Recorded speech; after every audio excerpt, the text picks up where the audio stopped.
Texas, 1879. Dust and heat rolled across the plains like a fever dream as Mae Morgan swept the wooden floor of the Silverhorn Saloon for the fifth time that day. At 21 years old, she had already spent 3 years working in this establishment, serving drinks and smiling at men she had no interest in, all while nursing a secret she shared with no one. She was waiting for God to send her a good man. No decent man sets foot in a saloon looking for a wife, she reminded herself, tucking a strand of honey-blonde hair behind her ear as she leaned on her broom. Her pale blue dress, modest compared to what the other girls wore, swayed gently as she moved to the window. Ruby had promised her dying mother she would make something of herself, but the frontier had different plans for a young woman with no family and few skills. The saloon had given her shelter and safety, but each night she prayed for something more, a home, a family of her own, a place where she wouldn't have to dodge wandering hands or endure the pitying glances of proper townsfolk. A lady can't afford to dream out here, she often told herself. The West takes more than it gives. This had become her shield against disappointment, her protection against the harsh realities of frontier life. Silverhorn wasn't much of a town, just a dusty stop on the Texas cattle trail with more horses than proper buildings. But it was the only home Ruby knew now. She had skills the other girls didn't. She could read and write, could stitch a wound nearly as well as the town doctor, and knew which herbs eased pain and fever. These talents kept her employed as something more than just another pretty face, but they didn't ease the loneliness that settled over her at night. As Ruby finished her sweeping, Sheriff Tom Walters burst through the saloon doors, his face grim. "Ruby, where's Doc Pearson?" he demanded, hat in hand. "Riding out to the Wilkerson place. Their youngest came down with fever," Ruby replied, setting her broom aside. "What's happened?" "Ambush at Eagle Creek. Young Cowboy's been shot. Need someone with healing hands." Her heart quickened. "Bring him here. I'll ready the back room." Little did Ruby know that the wounded man being carried toward the Silverhorn would change everything she believed about her place in the world and the possibility of love on the frontier. Garrett Kane had never planned to stop in Silverhorn. At 25, he had spent the last 7 years driving cattle across the Texas plains, saving every penny to buy his own spread someday.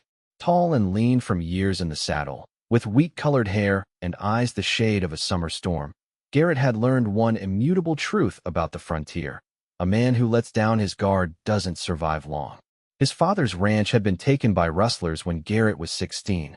His mother and sister had moved back east, but Garrett stayed, determined to reclaim what was rightfully his family's legacy. In the years since, he'd built walls around his heart as sturdy as any fortress.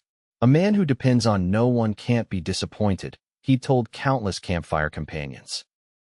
Now, bleeding from a bullet wound in his side, semi-conscious and slung between 2 ranch hands who'd found him on the trail, Garrett's carefully constructed independence was about to crumble.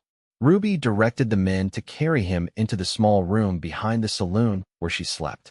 "Lay him on the bed," she instructed, already rolling up her sleeves and reaching for her medicine box. The men deposited their burden and returned to the sheriff, leaving Ruby alone with the injured stranger. She worked quickly, cutting away his blood-soaked shirt to reveal a lean, muscled torso and the angry wound just below his ribs. The bullet had passed through cleanly, a blessing. As she cleaned the wound with whiskey, the cowboy's eyes fluttered open, revealing pain-hazed gray that locked onto her face with surprising clarity. "Am I dead?" he whispered, his voice rough with thirst. "Not yet," Ruby answered, pressing a cool cloth to his forehead. "Though whoever shot you certainly tried their best." A ghost of a smile touched his lips. "An angel with a sharp tongue. Didn't expect that in heaven." "This isn't heaven, mister. It's the Silverhorn Saloon in a town too small to matter." "And I'm no angel," Ruby replied, though she felt a strange flutter in her chest at his words. "Garrett Kane," he managed before pain overtook him again, his body tensing beneath her hands. "Rest now, Mr. Kane. Questions can wait till morning." For 3 days, Garrett hovered between consciousness and delirium, his fever spiking dangerously. Ruby barely left his side, applying cold compresses, coaxing broth between his cracked lips, and changing his bandages with gentle hands. When the fever raged, she sang softly, the hymns her mother had taught her, her clear voice cutting through his nightmares. On the 4th morning, Ruby woke to find Garrett's eyes open and clear, watching her from where she'd fallen asleep in the chair beside his bed. "You saved my life," he said simply, his voice stronger than it had been. Ruby straightened, suddenly conscious of her rumpled appearance. "I did what anyone would do." "Not anyone," Garrett countered. "The last saloon girl I knew would have sooner cut my throat than bind my wounds." "Then you've known the wrong kind of people," Ruby replied, rising to fetch fresh water. Over the next 2 weeks, as Garrett slowly regained his strength, Ruby learned his story, how he'd been delivering payment for a cattle drive when bushwhackers attacked, how he'd been riding to buy back a portion of his family's lost ranch, and how the money had disappeared along with his horse. In turn, Garrett discovered Ruby wasn't what he'd expected from a saloon girl. She read to him from the few books she owned, discussed the newspaper articles the stagecoach brought weekly, and never once tried to charm him with false sweetness or practiced wiles. "How'd someone like you end up in a place like this?" Garrett asked one evening as Ruby changed his bandages, her fingers gentle against his healing skin. "My parents died of typhoid when I was 18. No relatives, no skills beyond basic schooling. Mr. Donovan gave me work when no respectable establishment would," she explained without self-pity. "I serve drinks and keep the books, nothing more." Something in her dignified explanation touched Garrett deeply. Here was someone who, like him, had been dealt a harsh hand by fate, but refused to surrender to it. "You deserve better than this town," he said quietly. Ruby's hand stilled. "We don't always get what we deserve out here." As Garrett grew stronger, he began to help around the saloon, fixing the broken porch step, reinforcing wobbly chairs, and keeping rowdy patrons in line with nothing more than a steady gaze. Ruby watched him with growing confusion. Most men would have ridden out as soon as their wounds allowed, yet Garrett seemed in no hurry to leave. One evening, as Ruby sat on the back steps, enjoying a rare moment of peace, Garrett joined her, his movements now fluid and pain-free. "Sheriff Walters says there's been word of my horse. Found abandoned near Painted Rock," he said, settling beside her. Ruby's heart sank. "So you'll be leaving soon?" "Thought I might. Need to track down who took that money." He paused, studying her profile in the fading light. "Unless there's a reason to stay." Before Ruby could respond, gunshots erupted from the street. They both leapt to their feet as Sheriff Walters shouted for everyone to clear the street. "Stay here," Garrett commanded, but Ruby was already following him toward the commotion. They emerged to see 3 rough-looking men on horseback, dust-covered and grim-faced. The leader, a scar distorting one side of his face, scanned the gathering crowd until his gaze locked on Garrett. "Found you, Kane," the man sneered. "Thought you'd bled out in the dust." Garrett pushed Ruby behind him. "Vance Thornton. Should have known it was your handiwork at Eagle Creek." "Where's our money, Kane? Boss ain't pleased about his missing payment." "Your boss." Garrett's face hardened. "Landry sent you to steal his own cattle payment?" Thornton laughed. "Clever boy. Old man's been running both sides of the fence for years. Cattle drive money comes in, gets stolen by mysterious rustlers, insurance pays twice. But you weren't supposed to survive to tell the tale." Ruby felt Garrett tense. This revelation meant more than a simple robbery. It implicated Webster Landry, one of the most powerful ranchers in the territory, and possibly the very man Garrett had been working for. "I'll need that money back, boy," Thornton continued, his hand hovering near his gun. "Or this time I'll make sure the job's done right." The standoff might have ended in bloodshed if not for Sheriff Walters' deputy emerging from the shadows behind the riders, rifle raised. "Drop your weapons, gentlemen. You're surrounded." What followed was chaos. Thornton drew despite the warning, bullets flew, and Garrett shoved Ruby to the ground, covering her body with his own. When the dust settled, Thornton lay wounded, his companions in custody, and the sheriff was extracting a full confession about Landry's scheme. That night, after the excitement died down, Ruby found Garrett standing alone on the porch, staring at the stars. "All these years," he said without turning, "I've been working for the very man who took everything from my family. Landry orchestrated the rustling that drove my father to ruin." Ruby joined him, their shoulders nearly touching. "What will you do now?" "The right thing for once." He turned to her, his eyes reflecting starlight. "With Thornton's confession, Landry will face justice. The insurance company's offering a reward for uncovering the fraud. It's not enough to buy back my father's land, but it's a start." A start for what? Ruby asked, hardly daring to breathe. Garrett's hand found hers in the darkness. A life. Maybe. A life with someone who reminds me there's still goodness in this hard world. For the first time in years, Ruby felt hope bloom in her chest. Fragile, but undeniable. Over the next month, as spring warmed the Texas plains, Garrett remained in Silverhorn. He took odd jobs, helped the sheriff track down Landry's other accomplices, and each evening, he would sit with Ruby on the back steps of the saloon, talking of dreams long buried and now cautiously unearthed. Ruby found herself sharing things she'd never told another soul. Her prayers for a good man, her desire for a home filled with children's laughter, her secret hope that God hadn't forgotten her in this dusty corner of creation. But their growing closeness didn't go unnoticed. Jeb Donovan, the saloon owner, took Ruby aside one afternoon, his face uncharacteristically serious. "Girl, you're setting yourself up for heartache. Men like Kane don't settle with saloon girls, no matter how respectable you keep yourself." Ruby lifted her chin. "Mr. Donovan, I'm grateful for all you've done for me, but my heart is my own to give. And when he rides out, what then?" The question haunted Ruby that night as she watched Garrett laugh with the blacksmith over a game of cards. For all their conversations, he'd never spoken of staying permanently, never promised anything beyond friendship and gratitude. A fool's dream, she whispered to herself, the old belief that love wasn't meant for someone like her, resurging with painful clarity. The next day, a letter arrived for Garrett. Ruby watched his expression darken as he read it, her stomach knotting with dread. "My sister's coming," he explained, folding the paper carefully. "She's bringing papers, proof of Landry's dealings with my father. The lawsuit against him needs witnesses." "That's good news, isn't it?" Ruby asked, trying to sound encouraging despite her fear of what his family's arrival might mean.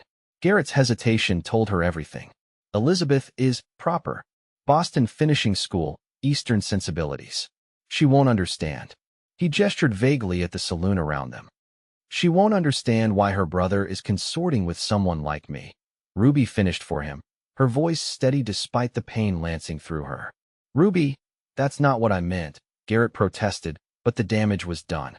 For the next week, Ruby withdrew, serving drinks with mechanical efficiency and finding reasons to avoid the quiet conversations that had become precious to her. Garrett's attempts to explain were met with polite dismissal. It was better this way, she told herself. Better to guard her heart now than have it shattered later. When Elizabeth Kane arrived on the stagecoach, Ruby watched from the saloon window as Garrett embraced his elegantly dressed sister, their golden heads bent together in conversation. She was beautiful, refined, everything Ruby was not. Beside her stood a distinguished older gentleman who Garrett greeted with obvious respect. That evening, Ruby was startled when the saloon doors opened to admit not only Garrett, but also his sister and the gentleman, who was introduced as Judge Harmon from the territorial court. "Miss Morgan," Elizabeth said, approaching with a warm smile that surprised Ruby. "My brother has told me so much about you. I understand we owe his life to your skills." Caught off guard by the genuine warmth, Ruby stammered. "I only did what needed doing, ma'am." "Elizabeth, please. And this is Judge Harmon, who's here about the Landry case." The judge nodded respectfully. "Miss Morgan, I understand you witnessed the confrontation with Thornton. Your testimony will be valuable in bringing Landry to justice." What followed was an hour of detailed questions about what she'd seen and heard that night. Through it all, Garrett watched her with an intensity that made her cheeks warm. As they were preparing to leave, Elizabeth took Ruby's hands in hers. "Would you join us for dinner tomorrow? There's much to discuss about Garrett's plans, and you should be included." Before Ruby could respond, a commotion erupted outside, shouts, then gunfire. Garrett was at the door instantly, the judge and Elizabeth behind him. In the street stood Webster Landry himself, flanked by hired guns. "Kane," he bellowed. "Come out and face me, you lying dog." Garrett stepped onto the porch, his voice carrying. "It's over, Landry. The territorial court has the evidence." "Evidence can burn," Landry snarled, nodding to one of his men who held up a leather satchel, Elizabeth's papers. Just like witnesses.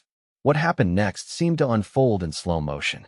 Landry drew his pistol, aiming not at Garrett but at Elizabeth. Garrett lunged to protect his sister, and Ruby, seeing one of Landry's men taking aim at Garrett's unprotected back, acted on pure instinct. She grabbed the shotgun Donovan kept behind the bar and fired, the blast knocking the gunman off his feet just as he pulled his trigger. The bullet meant for Garrett's heart went wide, grazing his arm instead. More shots rang out as the sheriff and his deputies converged from both ends of the street. When silence finally fell, Landry lay wounded but alive, his men either dead or surrendering. Ruby rushed to Garrett, who clutched his bleeding arm but was already checking on Elizabeth and the judge, both shaken but unharmed. "You saved my life," he said to Ruby, echoing her words from when they first met. "Again." "I did what anyone would do," she replied, tears threatening despite her attempt at lightness. That night, after the doctor had tended to Garrett's wound and Landry had been locked securely in the jail, Ruby found herself unable to sleep. The events of the day had shaken loose something inside her. The realization that her feelings for Garrett had grown far beyond gratitude or friendship. A soft knock at her door startled her. Opening it, she found Elizabeth Kane standing in the hallway. "May I come in?" she asked. "There are things that need saying, woman to woman." Ruby stepped aside, her heart pounding. Here it comes, she thought. The gentle but firm explanation of why someone like her could never be suitable for a man like Garrett. "My brother is in love with you," Elizabeth said without preamble once the door closed behind her. Ruby stared, certain she had misheard. "He's too stubborn to admit it plainly, but I know my brother. I've not seen him look at anyone the way he looks at you." Elizabeth took Ruby's hands. "He plans to rebuild our family's ranch. The reward money, combined with what I've managed to save, will be enough for a modest start." I don't understand why you're telling me this," Ruby managed. "Because he believes you deserve better than a man starting over with nothing but determination and a patch of Texas dirt." Elizabeth smiled softly. "He thinks his silence is protecting you, giving you freedom to choose a more established life." "I don't want an established life," Ruby whispered. "I want him," Elizabeth finished.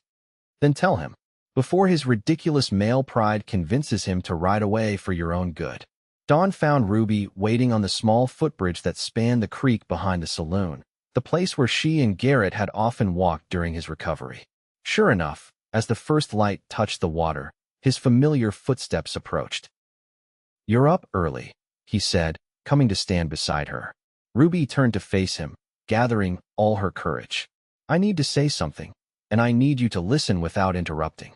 Garrett nodded, his expression guarded. "I've spent my life believing God had forgotten me out here, that dreams were luxuries I couldn't afford," she began, her voice growing stronger with each word. "Then you arrived, half dead and stubborn as a mule, and something changed. For the first time, I started to hope again." She took a deep breath. "I know you have plans to rebuild your ranch. I know your life is complicated right now, but I need you to know that I'm in love with you, Garrett Kane. And if you're planning to ride away for my own good, you should know that nothing would be worse for me than watching you leave."